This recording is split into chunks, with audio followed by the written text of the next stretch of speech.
গৰম পৰাৰ লগে লগে আপোনাৰ বিদ্যুৎ বিল বাঢ়ি গৈছে নেকি? ফেন চলিব লাগে অথচ বিলো কম আহিব লাগে বুলি ভাবিছে নেকি? সমাধান আপোনাৰ হাতৰ মুঠিতে আছে। গৰম দিনত বিদ্যুৎ বিল বৃদ্ধি হোৱাৰ কাৰণ হৈছে ফেন। ফেন দিন ৰাতি চলি থাকে, সেয়ে বিল বৃদ্ধি পায়। এই দৃশ্যটোলৈ চাওক, কাৰেণ্টৰ ছুইচ বন্ধ, অথচ ৰিম'ট টিপি দিয়াৰ লগে লগে ফেনখন ধুমুহাৰ গতিত চলিবলৈ ধৰিছে।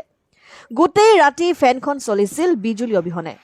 পুৱা সূৰ্যৰ কিৰণৰ লগে লগে ফেনখনৰ গতি বাঢ়ি গ'ল। এইদৰে চলিব গোটেই দিন, আনকি ৰাতিও। এয়া কোনো যাদু নহয়, ছ'লাৰৰ জৰিয়তে চলা AC DC ফেন।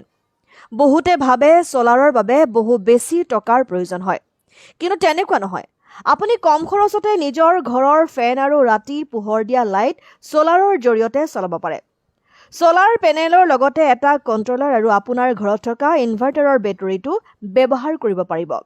সাধাৰণ এটা পৰিয়ালৰ বাবে কি কি বস্তু লাগিব জনাইছে ছ'লাৰ এক্সপাৰ্ট মকবুল হুছেইনে।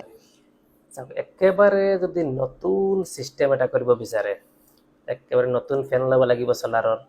3000 টকামান পৰিব ছ'লাৰৰ ফেন। অলপ দামৰ মাজত ল'লেতো সেইটো পিছৰ কথা, 1000 টকা 500 টকা বেছি লয়। বেটাৰী এটা লাগিব আৰু এখন 200 ৱাটৰ বা ছ'লাৰ লাগিব। 200 ৱাটৰ ছ'লাৰৰ দাম আপোনাৰ 7,000 পৰা 8,000 টকা। আৰু বেটাৰী এটা ধৰি লওক 10,000 টকা, ভাল কোৱালিটিৰ মাজত ল'লে 17,000 25,000 মাজত আপোনাৰ হৈ যাব। 20-25,000 দুখন ফেন 24 ঘণ্টা ফেন চলিব।